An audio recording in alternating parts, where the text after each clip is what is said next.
আমরা এখন আসলাম খালুদের বাড়িতে। খালু আঙ্গুর গাছ লাগিয়েছে, কিছু আঙ্গুর এসেছে, এই যে আপনারা দেখতে পাচ্ছেন, মনে হয় দেখা যাচ্ছে না।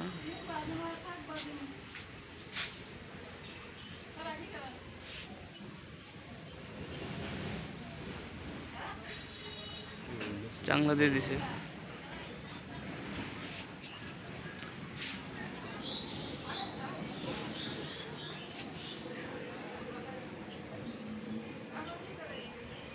দু বছরের মাথায় আঙ্গুর ধরেছে।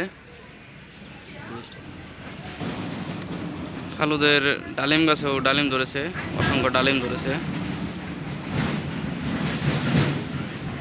এখানে দেখতে পাচ্ছি হাসনায়না গাছ।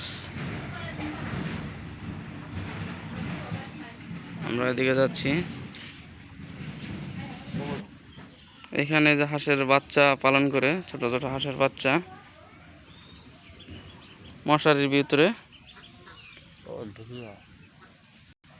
এইখানে দেখতে পাচ্ছেন গুগু পাখি বাচ্চা দিয়েছে।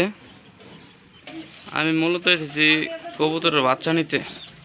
এখানে দেখতে পাচ্ছেন কবুতরের বাচ্চা। কবুতরের বাচ্চা